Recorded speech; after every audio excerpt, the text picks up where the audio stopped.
I set this crazy audacious goal for myself of saving 100K at 25. I announced it publicly and rebranded in 2019 to her first 100K. And it wasn't her first million, and it wasn't her first 100K saved. It was whatever that 100K was for you. Maybe that was 100K earned, 100K net worth. Maybe it was 100K of debt paid off, right? Yeah. I was investing. I opened up a Roth IRA when I was 22. I was saving a portion of my paycheck, and then her first 100K was the side hustle. So any additional money I made went into savings. And then hit my 100K in September of 2019. I was 25 years and 3 months. The joke was, as long as I could do it the day before I turned 26, it counted. Yeah, sure. 100K at 25. Yeah. And then, I got the call from GMA while I was on my celebratory trip to Europe. Was in a pub in London. They called me and quit my job 3 weeks later.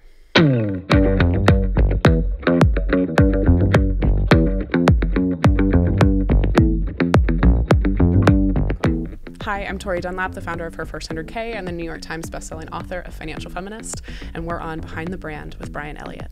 Hi everyone, welcome to another episode. Tori, welcome. Thank you for having me. I usually ask my guests, how did you get this job? How did I get this job? Yeah. Oh man, I had a great financial education from my parents. It was me really trying to navigate, saving money as a kid. And I thought that that was the case for everybody. I thought, okay, everybody knows not to overspend on credit cards. Everybody knows how to save money. And of course, getting to high school and college, realized that wasn't the case when I was the friend all of my friends were coming to for advice and guidance. Mm-hmm. And we were talking before, I majored in organizational communication and theater in college. And if you would have told me even 6 years ago, you're going to be a finance expert, I would have laughed in your face. This was not part of the plan. But Trump got elected. And I was coming into adulthood and into womanhood in 2016, having just graduated college, trying to figure out what kind of person I wanted to be. What did my career look like? How did I navigate a sexist workplace where I was making somebody I didn't respect rich? And Her First 100K was kind of born as a blog in December of 2016 and kind of blew up from there. My origin story was me trying to save $100,000 at age 25, successfully hit that goal, literally quit my job 3 weeks after being on Good Morning America. And now we have one of the top business podcasts in the world. We have a New York Times bestselling book, which it's very thrilling. It just happened. And it's so nice to be able to say.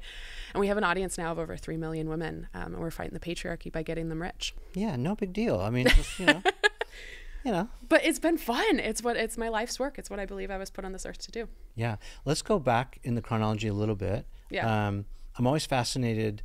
What did your parents do? Did both of them work? Okay. No. So my dad is a salesman and best salesman I've ever encountered. Obviously a little bit biased, but classic version of really, really good at his job, but in a really ethical, just relationship based way. Mm-hmm.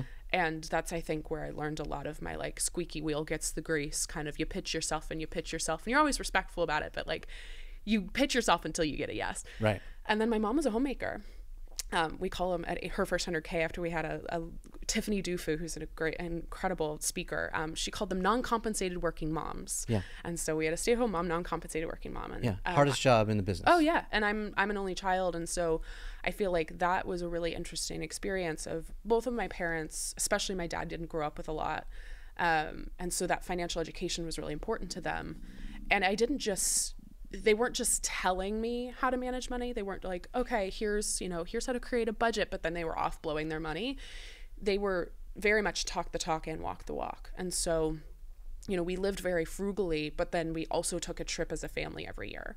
And I think that was one of the first times that I really started to see what value-based or mindful spending looked like. And that's part of what I teach. There's a whole chapter in the book on it of you don't have to stop spending money, but I need you to stop spending money on things that you don't care about, shit that's not important to you. And I think that was the perfect example of if you're frugal in this area, then you can spend pretty lavishly in this area that you care about. It was, I think, an intentional decision on my parents' part of we didn't grow up with a lot, so how do we make sure that she has the skills and the tools she needs in order to progress. I hear you ask people a lot, what's your earliest money memory? Yeah. I think it's a great question. Tell that story of your story, because I think it's worth telling. Yeah, so we spent an entire section of the book, really the first whole chapter is about the emotions of money. And I think far too many people who discuss money, these financial experts that we're used to, just blow right past the psychology of money or the emotions of money, when really I can't teach you how to create a budget. I can't teach you how to pay off debt. I can't teach you how to invest if all of these narratives and all of these emotions around money keep sabotaging you. So why do you think that is? I'm just curious. Yeah. I mean, money is emotional, right? No, but why do you think the so-called the money experts... why they're not, because it's messy. Yeah. It's I have a very obviously public vendetta against Dave Ramsey, and like one of my biggest like beefs with him is it's like, one, he kind of comes down from on high and he's like, I am the guru who's here to teach you everything, and I'm like, I think I have some things to say that are great, but there's plenty of other people too. Yeah. And I think part of his advice that like links to the guru part is it's like, okay, this is my plan, right, and this is the one that works, right. And if you don't do it, it's kind of like a diet, right? Like they make these impossibly difficult diets to follow, and then they're like, this isn't why this is why you're not losing weight, is you're not following it. Yeah. And so it's like, I think that going straight to the advice, I learned, and I tell this in the book, of like, I used to do this when I would coach people one-on-one, because I was so committed to helping them as quickly as possible. As I would be like, okay, you know, oh, you're making $5,000 a month. Okay, here's how we budget that. And what would happen is they would be successful for a while, and then they would come to me, I don't know, 3 months, 6 months later, and they'd be like, I want on a spending like binge. Yeah, rice and beans only is not working for me, right? Oh, like... and I've always been about balance, but it's that idea of like, unless you start to understand, oh, I'm actively pushing away money because I believe that the pursuit of wealth is wrong, and I've been told that, right? Then you're not going to understand, oh, this is why I won't seek out that raise, or this is why I feel shame for being in debt. Right. So your money memory question, we talk about in the book, what is your first money memory? What is the first time you remember thinking about money? And anybody at home can do this, but I think it's really powerful because the way we manage money is actually cemented by age 7. We know from statistics and data that unless you work to change it, your money habits, your money beliefs are cemented by 2nd grade. So my money memory was saving up any like pennies I could find on the streets, any, you know, quarters I had in an Altoids tin to go see Annie the musical, because I was a theater nerd. Mm-hmm. And my mom told me, okay, if you want to go see Annie, I was probably 4 or 5. If you want to go see Annie, like, you have to save money. You have to save for it. Now, I had no income source. Of course, I'm 4 years old. Yeah. Tickets are like $25. The intent was always they were going to take me to Annie. It's right? more of a lesson than... Totally. Yeah. And I look back on that, and of course, how I manage money now. Okay, I don't overspend on credit cards. I save money if I want something, right? But also the interesting thing is my parents always picked the stable option and the stable choice. And so when I was on the precipice in 2019 of quitting my job, it was this really interesting, it felt like such this like big jumping off a cliff risk. And I literally had my parents calling me, and they were like, you need to keep your job. Like, you need to do everything you can to keep your job, because, and I'm very thankful for it, it was the 401k, the health insurance, the stable choice. Yeah, the scarcity mindset. Right, but also just this feeling of like, my dad has always wanted to be an entrepreneur and never has, because it was like, okay, I got to provide for my family. I got to, you know. Too risky. Right, got to pick the stable option. And I joke sometimes, I'll call them and be like, hey, remember that advice? How are we doing now? I think we're doing a lot better now. Yeah. But like that. I'm sure he's very proud of you. Yes, totally. But those positive money memories even, right? It's like, they sometimes can come back to bite you in different ways. And when we do this practice, the vast majority, of course, of money memories are not great. I saw my parents argue about money. I realized we didn't have enough. I went up to buy lunch at school, and they told me I, didn't have money on my card or whatever. So it's a really interesting microcosm example of like, oh, this is influencing the way I view money now. Yeah, the psychology of it is fascinating. Yeah. So when you're doing, because I know you do coaching as well, or you have... I have, yeah. I don't do it anymore so much. But yeah, that was like the start of her first 100K, was like sitting down for, I think, like $47 an hour and at, the Starbucks 5 minutes from my house, and like pouring over people's budgets. Yeah. Can you can you kind of at least have a starting point when you hear that first money story and kind of know which direction to go? Yeah, well... Obviously, the easiest one is it's like, is it a largely positive story? Is it largely negative? You want to try it on me? You want to go? Yeah. What's your first money memory? So I thought a little bit about this. Yeah. I thought maybe we would You're setting talk me about up perfectly, and I appreciate maybe. it. I think probably my earliest memory is going door to door and asking people if I could cut their lawn, cut the grass, mow the grass. And I think I made, I don't know, $2 or $3 or maybe $5 a lawn. Yeah. And then I would take that money and I would invest. I use the word invest because that was an investment. I would buy baseball cards. And then I would arbitrage the value of the cards with my friends to try and flip the flip the cards and try to trade up. So what does that say? Well, I would ask you, what do you feel like that has that impacted the way you manage money now, or the way you view money now? I think so. I think I've always kind of fundamentally seen myself in a sales role. Yeah. Even if I'm super creative. Yeah.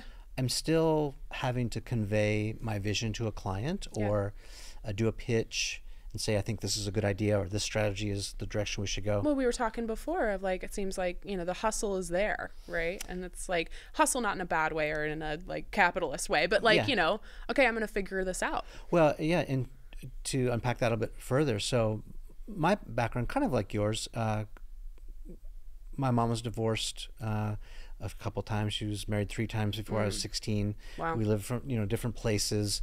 Basically, I was this latchkey kid, which is a term, right. Left on my own. My mom did a nice job raising me. I wasn't, in danger, but I was very much on my own. Yeah, and very common. Yeah. And so that sort of fend for yourself because no one's gonna do it for you, or get what you want because no one's gonna buy you baseball cards.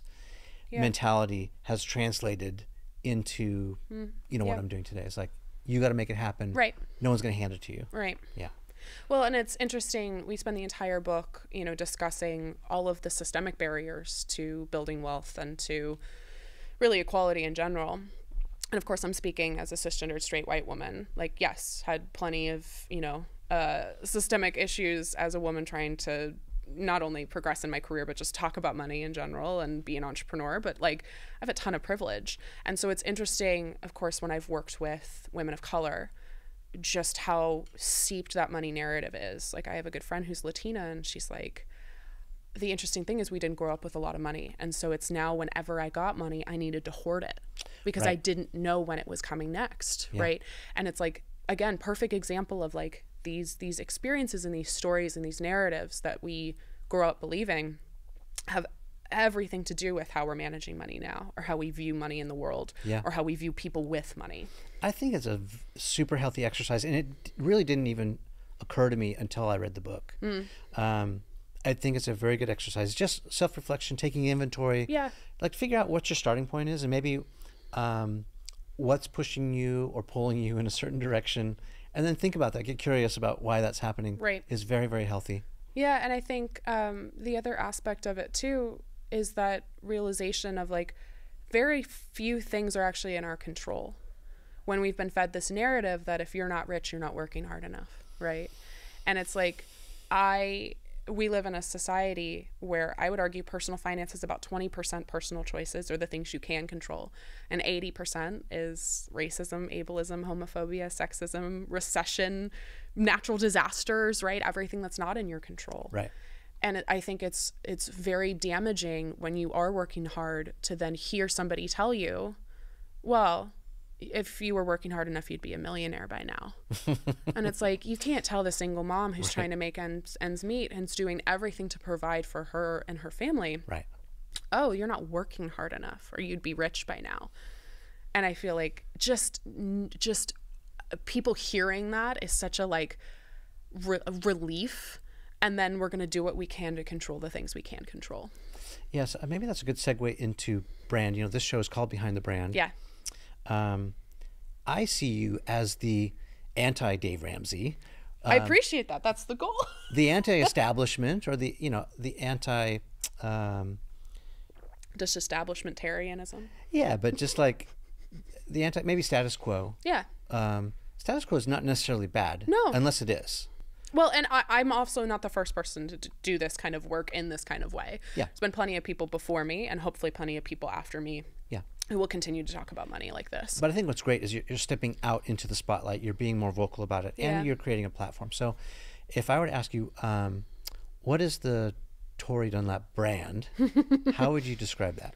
That's so interesting. And I can answer it 2 different ways. My immediate answer is like, I know I have a personal brand, right? But the interesting thing is like, people will come up to me on the street, and it's so kind. And they're often like, oh, you're her first 100K. right? You're the money girl. You're the financial feminist girl. So they don't know your name? They sometimes do. Okay. But the interesting thing is, it's like, I've really battled with that of, this is like getting really personal, but the interesting thing I think about just the way, like, it was always like, okay, we're getting good grades, we're like succeeding, we're accomplishing things. And I've really had to, in the last couple of years, separate who I am as a person versus what I am doing, my productivity, my output. And so even like Tori Dunlap as a brand, part of me is like, the marketing part of me is like, oh yeah, of course. And the other part of me like wants to throw up. It's just like, I want to exist as someone who is a human, as my coach always says and my mentor, a human being, not a human doing. Right. But like, I hear you say Tori Dunlap, the brand, and immediately my brain's like, no, I don't want it. But the marketing part I think is really interesting. If I were to describe it, or really I would say what her first 100K is versus me and my own autonomy, I think it is it tries to be very inclusive. I think it's very unabashedly feminist, of course. I think it's empathetic, non-judgmental. And I think the other part is it's like, it's always political. And that pisses a lot of people off. But the truth is it's like, if we want to talk about anything money is political. Yeah. And if we're going to talk about anything branding, if you don't stand for something, you stand for nothing. Could not agree more. I always say if you try to be everything to everybody, you're nothing to nobody. Yeah. So I think it's a good strategy if we're talking strategy. I'm sure it's innate. No, but it was a very strategic choice. Right. Of like, I remember 2019, I had just rebranded her first 100K and was trying to figure out like, what does this look like?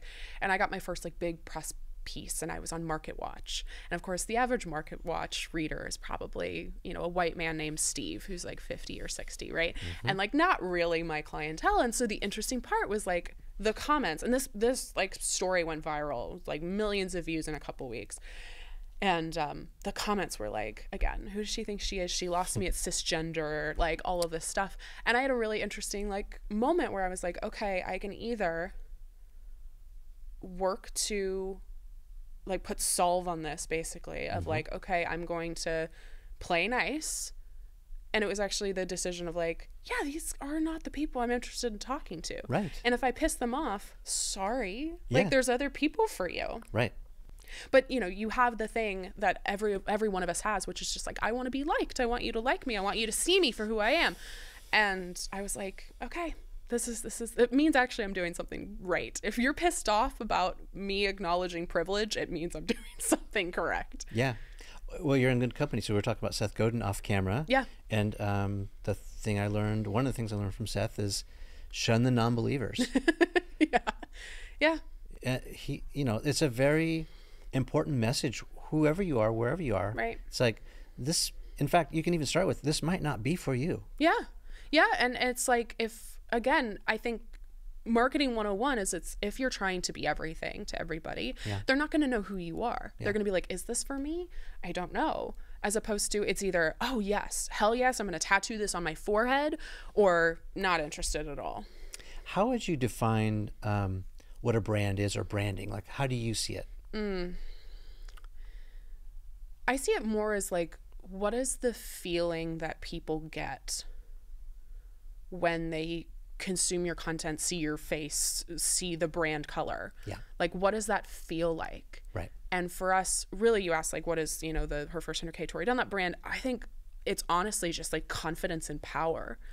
The interesting thing that started happening probably a couple of years ago is we're now getting messages like every 5 minutes from a woman somewhere, which is the most humbling thing of like, I paid off $20,000 of debt, or I, saved my first $1,000. And the second sentence, it's always comma, and now I feel so much more confident in every aspect of my life now. And I'm like, that's the brand, that's the feeling. I don't really consider ourselves to be a financial company. We are a feminist company who happens to talk about money. And I think with, if we were to define brand, I think it is the feeling that you get buying that product, or the feeling that you get. Yeah. And also the impact, hopefully it has not just on you, but the world around you. Yeah, I would totally agree with that. Cosign. Your brand is a shorthand for what other people think and feel about you. Yes. Right? And so a lot of it's out of our control, right? Like, so once we put whatever we're going to put out into the world, whether it's a book or a website, a blog, Yeah. A podcast. You put it out there for people to consume, and then they get to decide what it is. Yeah. And so if you have 1 million fans, you might have 1 million different opinions. Hopefully there's some, common threads, crystallization, but it's also personal. Yeah. Because everyone will internalize what they're consuming and like apply it to their personal life. But yeah, it ought to be a shorthand for what you stand for, how they your feel, values, your mission, all of that stuff. Yeah. Yeah, I love that. Let's go back to the branding of her first 100,000. Yeah. So I know the story, but for those who haven't heard the short story, kind of give that to us. I think it's a great story. Yeah. So I was, running this blog. I was 20. I started when I was 22, and then it was really just like life as a 20-something woman. It was the classic, like, I think Tumblr aesthetic around that time. Yeah. This is like 2016. Yeah, 2016. Yeah. I was, graduated college in May and launched the blog December of 2016. Yeah. And by the way, anybody who's watching, no, but it feels like forever ago. But I literally had been talking about like doing a blog for years, and I literally woke up one day and I was like, okay, today's the day. And I bought a Squarespace domain. I joke, like, this now multi-6 or 7-figure business started with $40. Like, truly. Yeah. It was like, bought the Squarespace domain, or opened up the Squarespace website and bought the domain. $20. And like, I launched it. I launched the blog. I had 3 blog posts. I threw them up. Like, I think we often get caught up in like, what is the perfect thing? And what's the brand color? And what's the logo? And I'm like, I didn't know any of that. I figured that out along the way. Yeah.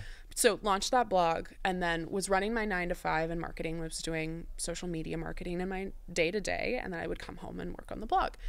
And then I was trying to figure out, again, like I was saying before, like, what kind of person am I? What do I want to talk about? And of course, I was very activated and moved as a 22-year-old in the political climate we were all in.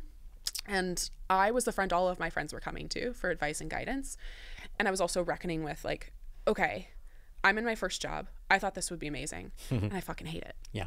I hate it. Oppressed. Well, I hate making somebody, again, I don't respect rich. I hate showing up and asking to take vacation, and I only get, 7 vacation days a year. And I tell this story in the book, but my first job out of college was extremely toxic and extremely misogynistic. And I met my best friend there. I had a lot of great career experience, but I was getting really like sexist things said to me at work. I was watching women get passed over for opportunities. It was like a largely white male leadership team. And I was like, okay, this isn't it. This is not it. And I became like, rose-colored glasses went off like week 2. And so I was realizing when I was producing content, on Instagram and on the blog, I would talk about travel, but it was always like, oh, I scored this flight deal, or, oh, I negotiated my rental car down. It was always about money. Because the entire world's about money, right? Yeah. You want anything, you need money. And that's stupid capitalism, but like, that's the way it exists. So like, you want to go to therapy, you need money. You want to travel, you need money. You want to start a business, you need money. And I'm guessing that you were sort of adulting for the first time. Totally. So, trying to figure that out. And like, it was like, okay, if I do want to travel, I need to make sure that I'm making this amount of money, or at least saving this amount of money. And again, controlling the things I could control. Right. And so I set this crazy audacious goal for myself of saving 100K at 25. It was literally, I read, because I was consuming as much financial content as I could. I read this blog of somebody who had a net worth of 100K at 25. And I was like, let's see if I can do one better. But completely like self-assigned thing. Yep. And, I announced it publicly and rebranded in 2019 to her first 100K. And it wasn't her first million, and it wasn't her first 100K saved. It was whatever that 100K was for you. Maybe that was 100K earned, 100K net worth. Maybe it was 100K of debt paid off, right? Yeah. And there was a couple components of that 100K story. First was privilege. I graduated college debt-free. And that was a combination of my parents having some money to save, or some money saved, and me also working 3 jobs on campus, getting merit scholarships. We were talking about value-based spending before. That was huge for me. Is, okay, if I wanted to travel, great, but it meant I couldn't afford this other thing. I was investing. I opened up a Roth IRA when I was 22. I was saving a portion of my paycheck, and then her first 100K was the side hustle. So any additional money I made went into savings. So that whole year we were kind of gaining momentum, both for me as my 100K journey, my personal finance journey, and then also the business. And then hit my 100K in September of 2019. I was 25 years and 3 months. The joke was, as long as I could do it the day before I turned 26, it counted. Yeah, sure. 100K at 25. Yeah. And then, I got the call from GMA while I was on my celebratory trip to Europe. Was in a pub in London. They called me and quit my job 3 weeks later. That's awesome. Yeah.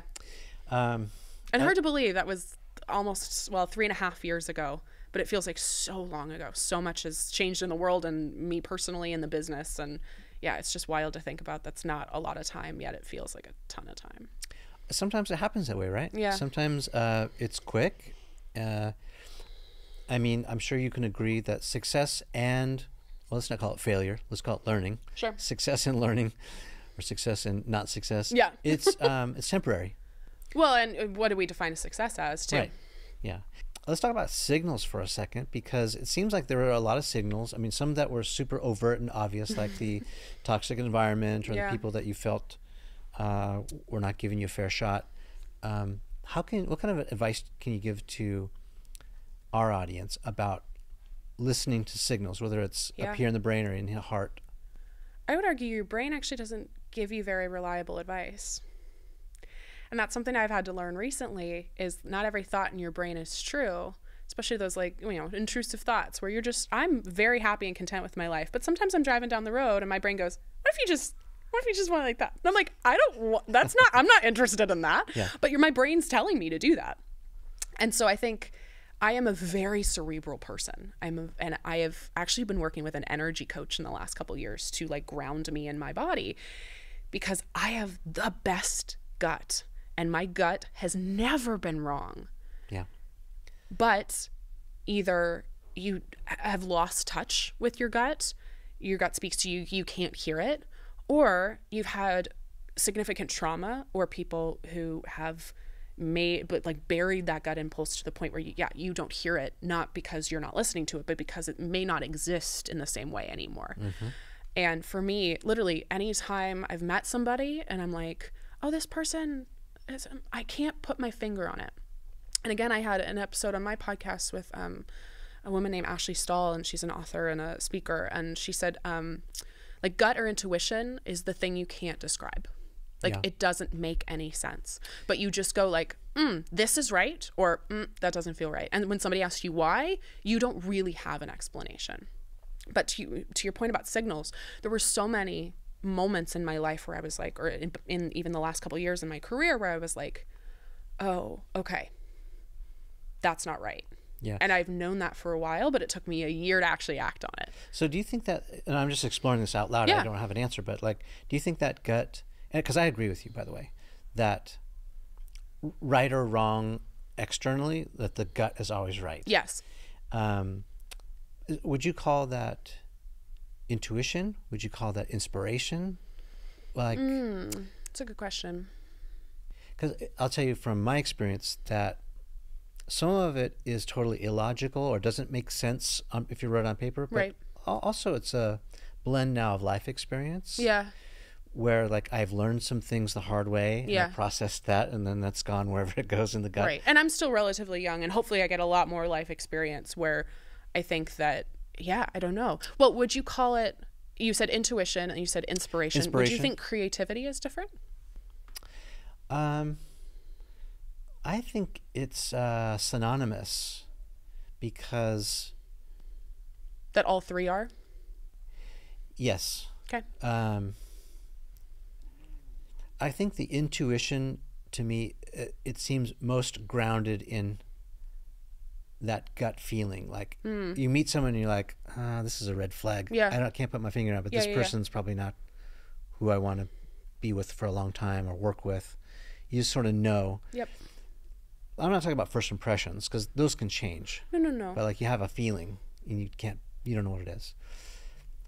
The inspiration sometimes, I get my inspiration a lot in the shower or when I'm driving. Common, yeah. When I'm not thinking about anything, yeah, I just have like that white noise of the water rushing over me, and it's like I'll have this great idea, and so I think that's where the creativity comes to. It's like it happens when you're playing, not focusing on it. I think that inspiration and intuition I think are two separate things. My intuition typically is the thing that's preventing me from doing the bad thing, or like is the like this isn't right, versus inspiration is like flash in the pan of like, oh, try this. Yeah, or problem solving. Yeah, it's like a curiosity versus a like, hi, I'm preventing you from getting eaten alive. right? Right. Like it's almost like the animalistic impulse. I think I just knocked Mike, sorry. It's like the animalistic impulse of like, oh, if you go there, you're gonna get eaten. So like don't go there. Versus like, I don't know, inspiration is like, I don't know, how would we continue the metaphor? Maybe, oh, we're going to do cave drawings today. But like, I think that there is a difference, at least in my own life. Like my epilogue for my book, I joke that was the best writing I've ever done. And it's 1 page, but it came to me in 5 minutes with no edits. Yeah. I've never felt that feeling before in the same way. Let me give you some more context on why I'm asking it. Because I feel like, and again, reading the book, listening to you on your podcast, I feel it's super relatable when I hear you say a lot of people, they have self-doubt, imposter syndrome, whatever you want to call it, or they have this analysis paralysis. Yeah. And maybe that's their gut, like, oh, I'm not ready yet. What do you say to that? I think confidence is a worthiness issue, but we don't talk about it like that. When you believe that you are worthy, you won't show up in a situation that treats you less than. And you also know, oh yeah, I'm supposed to be here. Like I can tell you the last day I had imposter syndrome. 2019, I was on a panel. Again, her first 100K is like little itty bitty. I was speaking in a lean-in event in Seattle. Okay. I'm the youngest person on this panel by 10 years. I show up in Adidas and a leather jacket. Everyone else is a VC or a financial advisor, pencil skirt, blazer. And I'm going, oh shit. This is, I am out of my depths here. They know so much more than me. What am I doing? And then I look out in the sea of people, and it's women in their 20s and 30s. Yeah, they all look like you. Yeah. And then we start talking, and these very intelligent, like very smart people, some of whom I'm still in contact with, they're using words like asset allocation and portfolio rebalancing. And I'm watching every set of eyes in the room just glaze over. And I'm like, oh, okay. So yes, I might not have the resume. I might not have the, the years of experience, but I have something to offer in a certain way. And that was the last day, because every time now I show up, even this, like, perfect example of like all of the people you've interviewed, I'm like, their resumes are stacked. I'm, again, not even 30. And I could sit here and go like, I'm not supposed to be here. But I'm also thinking, I know what I have to say is important. Now, it might not be important to, again, Steve, who's 60, but it might be important to somebody who's in their 20s or 30s. Well, I would argue that it is. And that's, thank you. I think so too. But like, yeah. when I know I'm worthy of that thing, then I will show up, right? If I think I'm worthy of love, I won't go on a date with somebody who's not going to treat me with respect, right? I won't be in a job, if I can help it, that isn't going to, compensate me fairly. I'm going to try to find a different situation. And I feel like with imposter syndrome, really what has happened, especially if you're a woman or if you're a member of a marginalized group, is we have actively told you, no, you're not worthy. Society has told us forever, you are not worthy of good things. Shrink yourself, play small. And that's why I piss a lot of people off, because I refuse to shrink. And I think that's something that's so, it's so hard to reckon with, because we think it's just a personal issue. We think it's like, okay, I'm holding myself back. And I think sometimes people are, but it's also you're battling against a system that is constantly asking you and really demanding that you shrink and play small. Yeah. And that's difficult. Yeah, I think it's a good point. I think especially the marginalized, but I think it's a message that translates across the board. Yeah. Because I think no matter what you try to do, no matter who you are, for the most part, you're going to get pushback. Always. Always. You are not everybody's cup of tea. Yeah. Ever. And you'll also get a lot of like, who gave you the right to start a podcast? You've never done that before. Yeah. Who gave you the right to write a book? This is your first? Come on. Yeah. You know. Some of my Amazon reviews, I was looking last night and it was like, she majored in theater and communication, so I'm not going to listen to her. She's not qualified. And I'm like, have you written a book? Are you in the New York Times bestseller list? Right. Because we can go toe to toe. Right. And that's the other thing is it's like, I don't take any shit.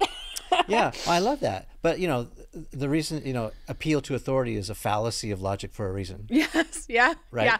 Yeah. And I think it's difficult, right? And I talk a lot about being comfortable being uncomfortable. Yeah. We are conditioned, again, as human beings to crave comfort because that's safe. Even if we know, again, our gut going, yeah, this relationship isn't the best that you are, you know, the best that the world has to offer you. Yeah, I can do better. Right. Yeah. Or no, I mean, this sounds harsh, but like sometimes you're just like, I love this person, but like I'm not growing in this relationship anymore. But we have a dog together, we have a kid together, or we have like a house, or I literally had a friend who got married, but was calling me and was like, I already put $10,000 down on my wedding. So like, I'm like, sunk cost. Tori, what do I do? I'm like, do you know how much divorce costs? But it's like, it's that feeling of like, discomfort is so difficult. Yeah. And I have the most empathy for it. But it's like, at some point you have to understand, again, that you are worthy of better. And it might be temporarily uncomfortable. It might be uncomfortable to move into a new apartment and feel lonely for a while. Yeah. Yeah. But if you know and you don't honor yourself, what does that mean? What does that say? Well, yeah, and back to the gut or the intuition, I think I would much rather have the consequence of that decision than 20, 40, whatever years later, the regret of what could have been. Yep. That to me is, what's that Thoreau quote? Most men live lives of quiet desperation. Oh, I haven't heard this. Men and women, right? Yeah. And it's that idea that, you know, oh, what if, or coulda, woulda, shoulda, that kind of thing. Yeah. And that's the saddest, I think, consequence of them all, right? Not doing it. Yeah. And again, I always bring it back to like very little of this is like personal shortcomings. It's just like, if you've been told your entire life by potentially family, by people around me, but at least by the system of like, again, you're not deserving of more. And also we're going to put all of these barriers in front of you to get more. That's very difficult. Yeah. Yeah. I mean, bottom line, if you want something to change, you have to do something different. Yeah. Nothing changes unless you change it. Yeah. Of the things you can control. Yeah. I have a couple more questions for you from the book, so maybe we'll go kind of more rapid fire and unpack the ones that you want to unpack. Let's go to tactical. If I'm just getting started, or if I feel like I've been down a wrong path, where do I start? Financial planning. Yeah. Yep. First thing, break it down. Offer yourself grace. You were not taught this unless you were. We think that we either have the good with money gene or we don't. And it's just like anything else. Like, I didn't come out of the womb speaking fluent Italian or playing the tuba, yet I expect to be like a money wizard. And it's like, you're gonna fuck up. Like, it's okay. There's going to be times, no one taught you this. Right. The financial system's really complicated on purpose, I would argue, is my not so conspiracy theory. But like, it's going to be difficult to navigate. So offer yourself a lot of grace and understanding. Don't beat yourself up. Don't bring shame into the equation if you can prevent it. By the way, to your point, I mean, I think information arbitration is such a thing in every industry. I mean, it's the reason why barriers to entry in like production have come down so much. Is because it used to be tricky and technical, and I used to be able to like stand behind this curtain and fool you with things that you don't know. Magic. And then everything's changed and the walls are down. So you're kind of doing that. You're absolutely doing that in the financial space. I hope so. There's a lot of us who are trying to do that. Yeah. With like investing is a perfect example. We know actually from statistics that the reason women don't invest is fear. Fear of getting started, fear of making a mistake, fear of losing money. I can debunk all three of those fears in about 2 seconds with some education. But again, we've been told, oh, it's complicated, you need to pay somebody to do it. Right. And also the people we pay statistically do not outperform index funds. Like, so it's like, it's crazy. First thing, grace, understanding. Second thing is to automate everything you possibly can. I think sometimes we believe, okay, we'll get a gold star if we make this as difficult as possible. Does that mean automatic deposits to a savings? Automatic deposits, setting up, okay, like I sometimes am like, I will remember it, so I'm not going to write it down. And then I don't remember it. Why don't I just write it down? Yeah. Why don't I just set up that automated bill pay with my credit card? I'm not going to remember on the 15th of every month that I need to pay it. It's so key. It's like technology exists if you can't use it. Yeah. But automate your savings as well, not just like, you know, your electric bill and your credit card statement, but also, you know, from your checking account to your savings account. You can do this once a month. You can do this when you get paid, even if it's just $20. Yeah, and you can set the dollar amount. Right, or the percentage of the paycheck. Yeah. Happening on autopilot, we call it in the industry paying yourself first, right? It's not waiting to the end of the month to start saving when you don't have anything left over. And it's also building the habit. So even if it's just a small amount of money now, if you manage $20, you can manage 200, 2,000, 200,000. So you're building the habit, you're building that muscle of saving. So automate your savings, automate everything you possibly can. The third is that, especially with women, what I'm seeing, we're very good at saving money. But again, the investing gap is huge. We know about the pay gap, right? 82 cents, depending on, you know, the data, who you talk to, 82 cents to a man's dollar, even worse if you're a woman of color. But we're not talking about the investing gap. So women are either waiting to invest compared to men or not investing at all. And again, I would argue there's many factors to that, but one of them is just no one's teaching them, oh, hey, when you open up the Roth IRA, that's not the investment. You actually have to go take that money and invest it in something. You have to go purchase your investments. Right. So women are keeping, if they do have the flexibility to save this amount, they're putting tons of money in a checking account or a savings account, and it's not growing like they need it to in order to, you know, be able to have a kick-ass retirement at 65. So savings important. That's your emergency fund. That's your short-term savings. But then you have to go a step further when you do feel that, you know, when you're ready to take that step and actually invest it. Okay, so how much in the emergency fund? 3 to 6 months of living expenses in a high yield savings account. So we talk about in the book of like just figuring out what your living expenses even are, Yeah. right? Let's say it's $5K a month. So 5 times 3. So your starter emergency fund's 15. Yeah. And for a lot of people, that's like, oh my God, that's so much money. 1 month, work to 1 month, or even again, that first $1,000 and then keep going. And that automation is going to help, right? Because it's happening without you having to think about it. You can also label your savings accounts. This is my favorite little hack.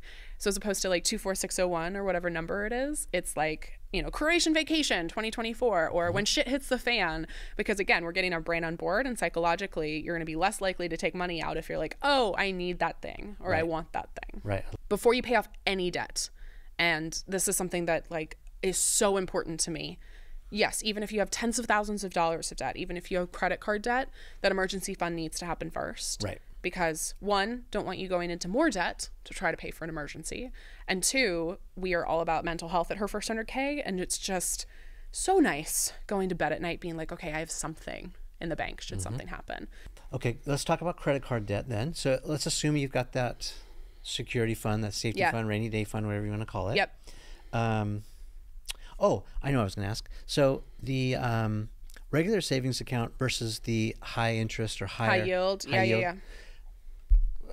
How do we just go to our bank, like any Great old question. bank? So the average bank, like the brick and mortar banks, are not going to offer you a high yield savings account because the online banks they don't have the cost of, you know, tellers and the rent or the, you know, the lease on the place. And so they're giving the funds back to you.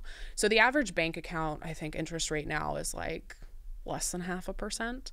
High yield savings accounts as of this recording are like 3.5, 4, and they're increasing every day.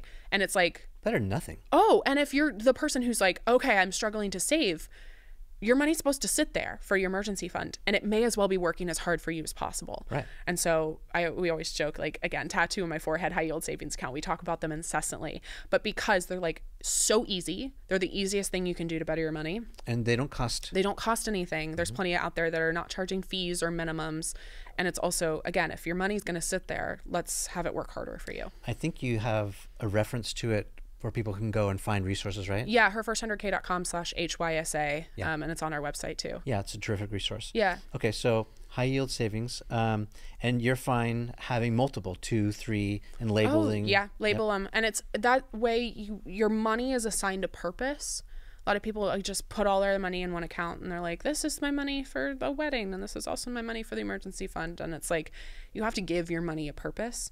And that way a lot of women will reach out to me too and be like, I have an emergency and I feel guilty for using my emergency fund. And I'm like, have you labeled it? And they're like, no. And I'm like, if you label it, that's what it's there for. And there's less guilt of using that money because that's why it's there. It's an emergency fund. It's for emergencies. Love it. Credit card debt. Okay, so you want to pay that down next? Yes. Before student loans, before... Yep, we're keeping the minimum payments going while we're saving the emergency fund. We're not like disregarding it completely. But the kind of litmus test is if your debt is over 7%, it's worth paying off before more aggressively investing, because 7 to 8% is the average we can expect in the stock market. So if it's costing you more money by being in debt, it makes sense to pay that off first. All credit cards are going to be over 7%, right? We start about 15, they're going all the way up to 30, 32. So paying off your credit card debt is huge. And again, this to some of your watchers, listeners, this might not be novel, but this is so fucked. The reason women go into debt, the biggest reason, is they don't understand how a loan works. No one's explained a loan to them. And of course, you have the principal of the loan, you have the interest. Principal is the original amount of money you took out. The interest is the money that's charged for taking out that money. If you can pay down the principal amount, well, then you're paying less in interest. Right. So what I tell people, again, whole chapter about paying off debt, is like any extra money you have, you need to call them and say, how can I contribute to just the principal? Right. And they make it difficult for you because you're in debt longer. It makes them more money. Yeah. They don't want you to pay it off. No, they don't make this easy at all. Like I had my car, through Toyota, like that was like my piece of debt I took on was to buy my car. And I remember getting, 50 extra bucks and I sent it in and my payment was just $50 cheaper the next month. And I was like, what is this about? So of course I call them and they're like, oh, if you want it to go to the principal, which I even knew the language to ask, right? They're not going to tell you voluntarily. They're like, oh, you need to send the money via check to a P.O. box in Iowa. Here's the address. And we're only giving it to you because you asked. Wow.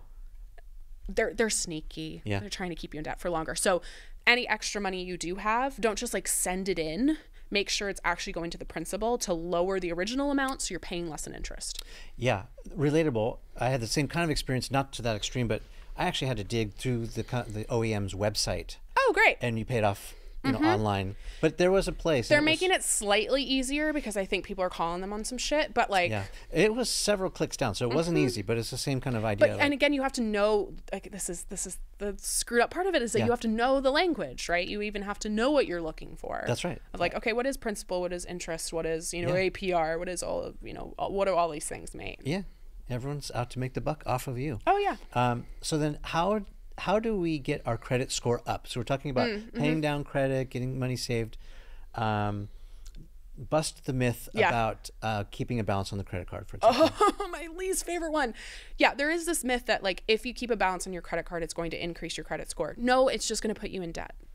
Don't do that. Like that's just, again, not so conspiracy theory. I think it's perpetuated by credit card companies to just make a little bit of money off of you. No, so definitely not true. Also, there's another myth that checking your credit hurts your credit. And as long as you're not doing like a hard inquiry, which is like, I'm going to buy a car, I need to check my credit. Like if you just go on a Credit Karma or whatever, that's fine. And it's great actually, because you need to understand the lay of the land. So both of those myths completely false. Credit score is made up of three main things. One is like, am I paying my bills on time and in full? That's like the biggest thing. Am I submitting it on the scheduled date, and is it the full payment? Can I back up for just 2 seconds to Yeah. hold that thought? So if you're 18, for example, Yes. or can you get a credit card when you're... You can, before but you're 18? like an authorized user, typically like under a parent's card or All something. right, so let's say at 18. Yep. You say get a credit card. Yeah. Because you need to establish credit somehow. I got my credit card when I was 18. Yeah. So that's a starting point. Like if you don't have a credit card, if you're 18, coming out of high school, whatever, and listening to this. But you have to use it responsibly. So we're the on time and in full, right? It's not free money. Yeah. Only put stuff on the card unless it's like absolute emergency, but that's why we have in the emergency fund. Only put things on the card that you can afford. Yeah. So on buying time a and in full car payments. and getting a credit card, these things start to establish this credit for you. Yeah.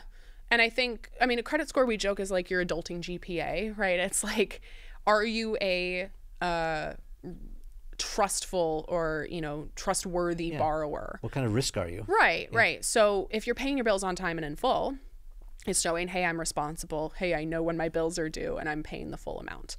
The second thing is it's like your length of credit, right? So for me, my credit line's now about a decade long, and that's probably the least out of your control. You either opened up a credit card or you started a credit line or you didn't. So if you don't have that, like, great time to establish that now.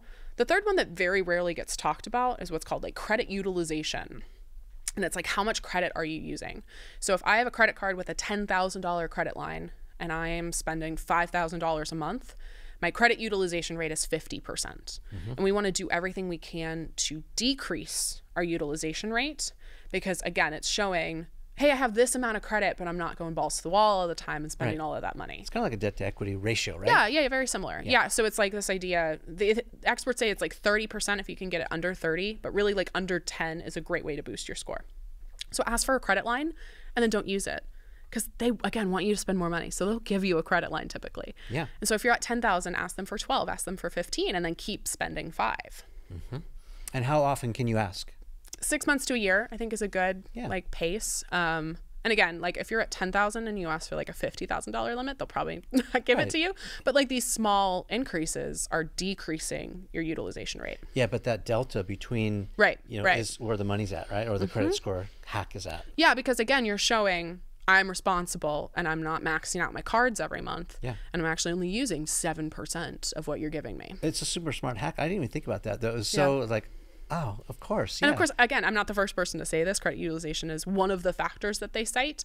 There's also you'll appreciate this as a marketer. It's like SEO, right? When you're like, Google, if I do this, and they're like, yeah, maybe, but we're not going to tell you like where you'll rank. It's very similar with like a credit score, right? Where they're like, do these things in theory, and you're like, and it'll increase it how many points? And they're like, I don't know, we'll think about it. And it might take 6 months. So it is like, it will take typically a little bit of time, but just be patient. Yeah, and it can go down too. Even if you pay off debt, that's actually something very often that happens is people will be like, Tori, I paid off debt. That's what you wanted me to do. And my credit score is lower. And it's like very normal and it's very temporary, because basically that, you were showing them month over month, okay, I'm sending money in and now that's gone. Yeah. And so you have a temporary like ding in your credit. Yeah. Such a racket, actually. Oh, it's complete bullshit. We're like one of the few countries that has a credit score. Yeah. Yeah. So we're heading into a recession if we're not already there now. Yeah. Tips for being financially savvy in a recession. Our word always comes up, doesn't it? Yeah. It's like, it seems like it's so common. There's opportunities too, right? Yeah. Again, first thing, important to give yourself grace and understanding when things are great. Really, especially important when things are not so great. Again, more shame is not going to help. I joke that shame is the only human emotion that's not productive. Every other human emotion has some sort of like meaning or helpfulness, and shame's just not helpful. Yeah. So let's talk to business owners, people who are running their own business. Let's put it in that context. So what can we do now during the recession? Yeah.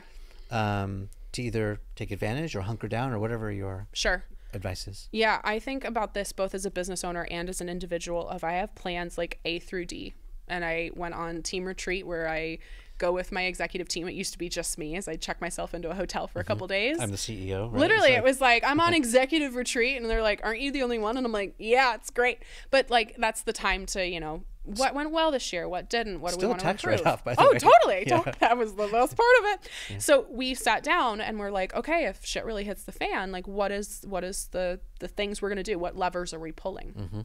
You can do this in your business. You can do this in your life. Of like, plan A is things are great. Nothing's changed. Plan B is like, okay, things are a little tight. What are we, we're not going out to eat. We're not maybe going to the hotel for executive retreat. Right. Exactly. Pause Netflix. Exactly. Yeah. Plan C is like, okay, things are starting to get real. Are we potentially laying people off? Are we, cutting things that aren't absolutely necessary? No more new shoes. Right. And then plan D is like zombies outside, like nuclear option. Sell everything in the house. Basically, right. Yeah. And so you can do this with your business, and we have this. We've also set goals in the same way that it's like, everything's great. We're increasing our revenue this year.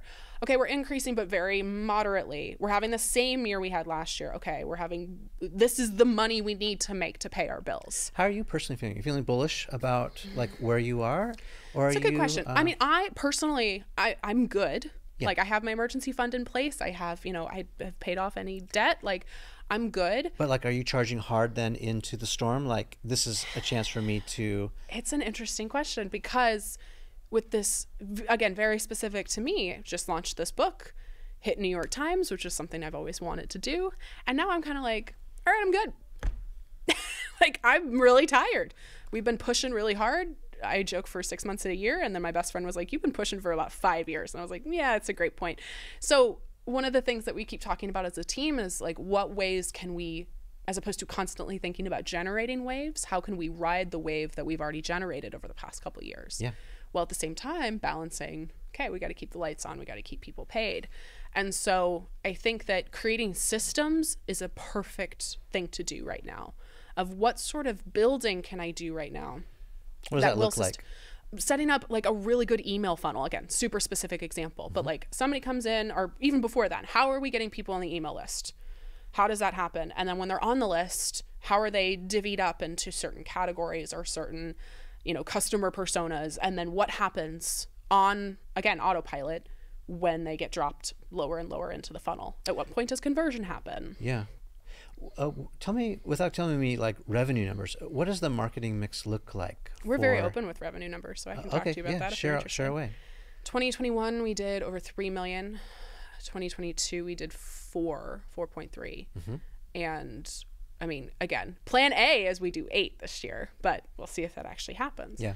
So what's the marketing mix look like? So you've got email funnels, email marketing. I mean, we have a lot of different channels. We're starting YouTube this year. We do YouTube shorts, but we're going to take YouTube more seriously this year. TikTok, we have 2.3 million followers. That's our biggest platform. Instagram's like 700,000. We have SEO, obviously, in the website. Okay, so pause. So yeah, TikTok, owned by a foreign entity.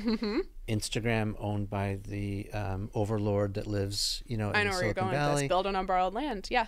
Well, so I'm just curious. So like, talk to us about how you're monetizing that. Is it through brand deals and sponsorship, or is it just thought leadership, or how are you using those channels? Yeah, great question. One of the reasons we're interested more in YouTube is because we're not part of the creator fund on TikTok.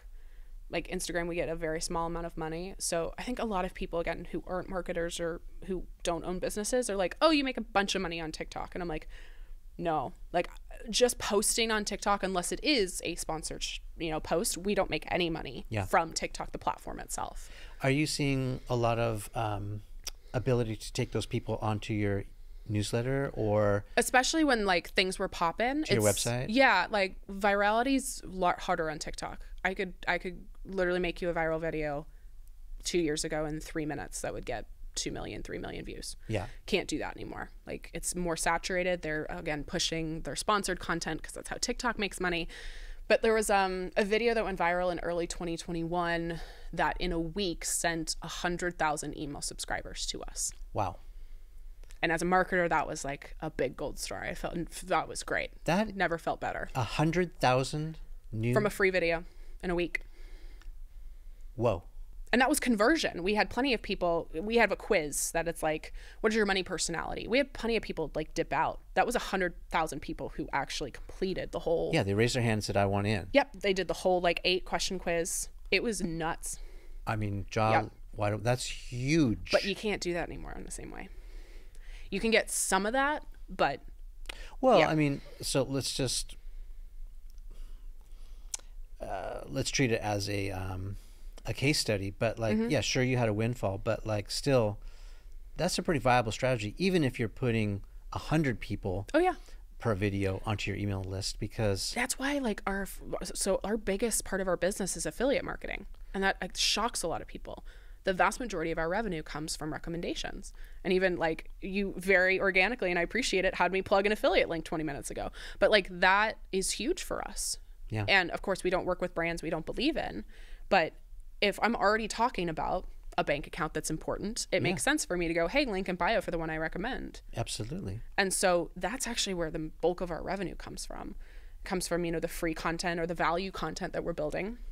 And then, getting them offline to either go do something that makes us money or to sign up for the email list so that we eventually, potentially, they're a customer. Yeah, you can go back and market to them. And you're still serving the people you're seeking to serve. Because oh, of course. And that's like my biggest marketing ethos is you serve before you sell. Always is you provide value and you build trust and you give somebody a reason to stick around. And then maybe they'll buy from you, maybe they won't, but they're going to hopefully like you and stick around and get a lot of value from you. And that's great. Let's talk about YouTube for a second. Yeah. So you're not part of the YouTube Partner Program yet. No, we had, we've produced shorts, like YouTube shorts. And then we do like some YouTube videos that are like 10-minute clips of our podcast, but like we haven't really sat down and started doing that yet. And why have you decided to do that?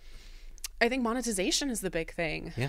I mean, creators are, you know, with similar sizes to us are making 30, 40, 50K a video completely passively. And it's also people who've begged us to be on YouTube forever and feels like the natural extension.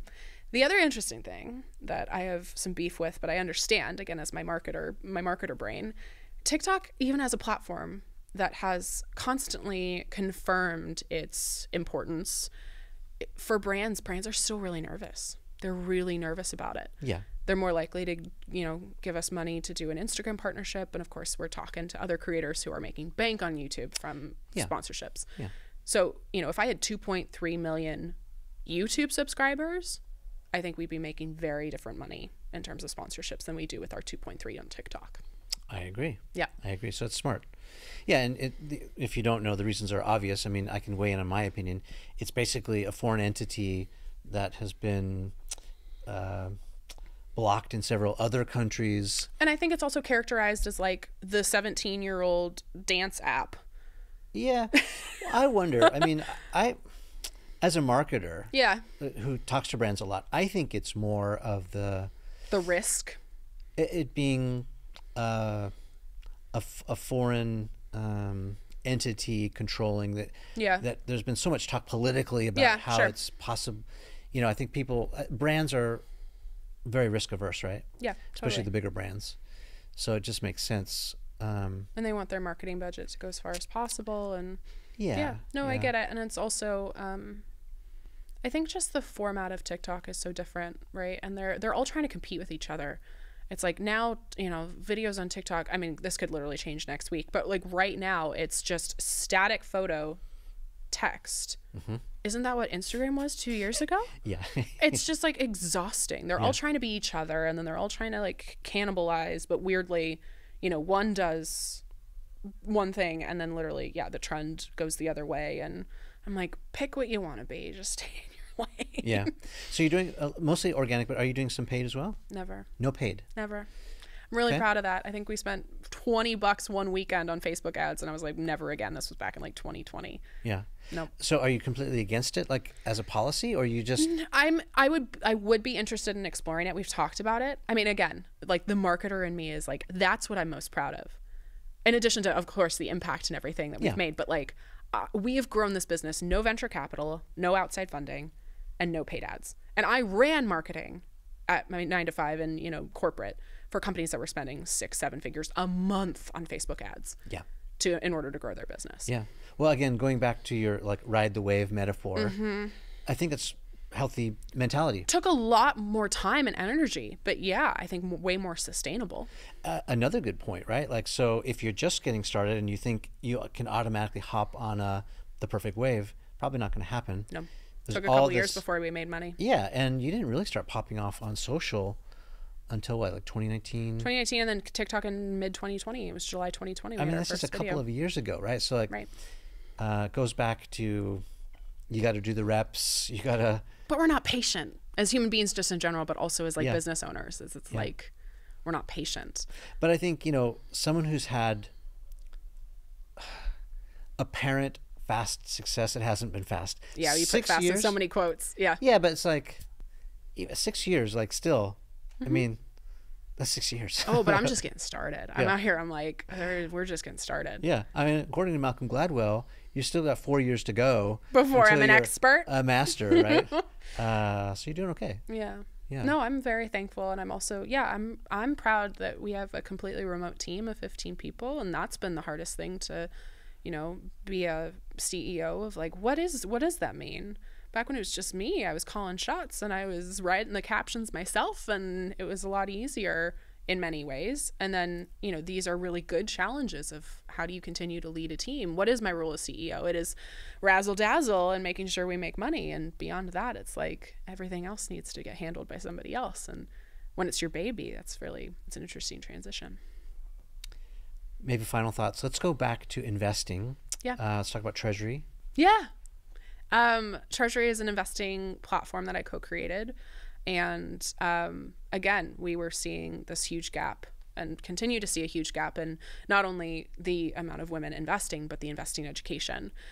The amount of people who told me, and even I had this experience when I was in my early 20s. My dad had to walk me through, oh yeah, on TD Ameritrade, here's the chart that you need to pay attention to, and here are the 6 charts you don't need to pay attention to. And all of the barrier to entry is so high.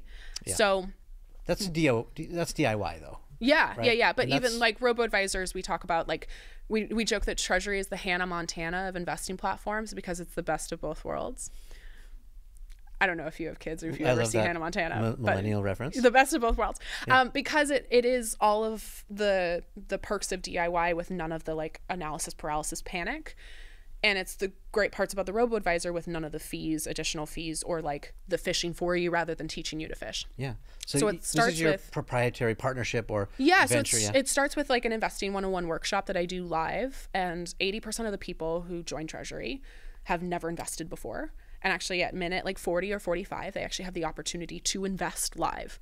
And so like we did a workshop last week, 100K invested. We have we probably up to 32 or 33 million invested in the platform. Question for you. So if I'm like on Vanguard or TD Ameritrade, can I take that and roll it into Treasury? So the idea with Treasury is, as it exists right now, we're expanding to other platforms in the future, but it's built on top of TD Ameritrade. So it's like we are the lens through which you're learning how to invest using the technology that's already available. Okay. So you get a TD Ameritrade account, but we're guiding you step by step through, okay, here's the account to open if you want this. Here's exactly what buttons and what check marks you need to do in order to have the account. And then you link it through Treasury and you can actually purchase your investments on TD Ameritrade, but with Treasury's interface. Yeah. So you aren't having, again, that analysis paralysis. Yeah, you're hand-holding, you're guiding, and also teaching. And it's also a community too. So you're coming in and there's, you know, daily challenges and there's further videos. It's like going to the gym, right? You went to the gym once and that's amazing, but you're not looking like Dwayne "The Rock" Johnson. Like you have to keep going to the gym. And you also have a place where you can be like, the market was down today and I'm really scared and I don't know what to do. And we can be like, hey, long-term game. I know it's really scary, but like we're in this for the long haul. Or like, you know, the person's like, I have $2,000. Should I invest now or should I wait until? I'm like, nope, time in the market is better than timing the market. Yeah. So, yeah. Okay, stocks or bonds right now? Depends on how old you are. Depends on your risk level. I am in VTI for the rest of my life. I joke that like an index fund, right? Diversification, low fee, low risk. Not sexy, but that's where I'm hanging out. Because you can keep your money there for a long time. Yeah, in groups of stocks, right? It's not just like I'm picking one company. It's like picking a racehorse, right? I'm not just picking that one company. I'm picking VTI is every single company on the U.S. stock market. What's the difference between that and an ETF? It's basically the difference in when they're traded. Mutual funds are traded differently than ETFs. Okay. A lot of people I know, and I'm not one of them, who has a ton of money stockpiled, has shifted it recently from stocks to bonds, for example. Yeah. Can I ask how old you are? I'm a middle-aged man. Okay. But that's the natural thing, right? Yeah. Is like you talk to any financial expert, I'm 28. I'm okay being 100% in bonds, or excuse me, 100% in stocks. And as you age, right, you're moving more of your portfolio out of stocks and into bonds. Yeah. Well, I talked to one of these investor gurus. And how much did they want to charge you? Well, no. I'm talking like he's an entrepreneur. He's 32. Okay. And he has like, I don't know, $40 million in the bank. Cool. And he's like, I'm taking all my money, I'm going liquid, and I'm putting it in bonds.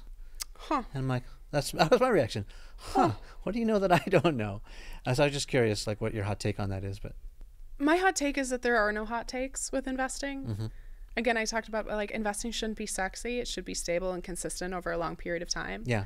And everybody out here, you know, day trading, crypto, like, nah, it's consistent. And if you're thinking day to day or even like year to year, that needs to be in a savings account. That's not where your investments go. Right. Your investments are retirement. And I would argue any goal that is like 7 to 10 years out. Like if you want to buy a house in a couple years, I wouldn't put that in the market. But you have to understand like your risk awareness. Like what are you willing to gain or lose? And I think the other thing too is even we're talking about like gain and losing, you haven't lost or gained money unless you sell. So all these people panicking, right, and reading the CNBC market headlines, which is like NASDAQ down 20%. And it's like, great, okay. Like that sucks, but like I'm in this for a really long time. And it's just like buying a house where like the actual value hasn't come unless you choose to sell. Right. Are you looking to jump on opportunities? Like, you know, Amazon is down, for example, or Disney is down. Or I own 2 individual stocks and I did it out of like moral support. I own Bumble and I own Shopify. Okay. Bumble because I believe in the mission, and Shopify has asked me to speak, and I think they're a great company. They're the only 2 individual stocks I own. Okay. I own very small shares of them. Okay. Otherwise, it's just that group. 65% of my portfolio is VTI. Another, I think, like 10 or 15%. I'm literally like looking at Treasury in my head because we break it down. That's the other cool part about, you can see everybody's investments. You can't see the amount of money, but you can see like what is their breakdown. 99.9% of my money is in index funds. Maybe let's like final parting words for founders, entrepreneurs, and small business peeps. One thing that I've learned, especially as a younger entrepreneur, is that there were plenty of times where I was looking at somebody with a certain business and going, I can do that. I'm capable of that. Why is it not happening? Like I joke now, do you know Jenna Kutcher? No. Oh, she'd be a great person to have on. So she and I are now like colleagues and friends. Okay. But back when I started in 2015, 2016, she was like the beacon where I was like, oh, I want that. Like, you know, great podcast and big social following and a stellar marketer. And I was like, I'm capable of that. Why can't I have that? But if a genie gave me Jenna Kutcher's business as it was and as I was in 2015, 2016, I would not have been able to handle it. And my ambition has gotten me where I am. My ambition's also a drug where I frequently overdose. And it's frequently the reason that I can cite that I am not satisfied ever. And that we were talking before about, you know, what is the Tori Dunlap brand? And it's the human being versus human doing of like, I never feel like I'm doing enough. And I think you have to be patient with your ambition. You have to curb that ambition to understand if you know you're capable of that, you will get it. If you know you're capable of that, you will get it. It just might take a while, but it's supposed to take a while. Because again, the business I'm running now, I could not have handled in 2015. I didn't have the skill set. I didn't have the confidence. I didn't have the money or the resources. I learned all of that by doing it. So if you are the person who is just so ambitious and is dreaming so big, don't stop. You also need to understand that things are going to take as much time as they're going to take. And you actually need all of that time and that skill set and that expertise to be able to handle all of the dreams that are going to come true. I mean, we were just sitting back, you know, chopping it up, reminiscing about the good old days and all that, you know, tracking my roots.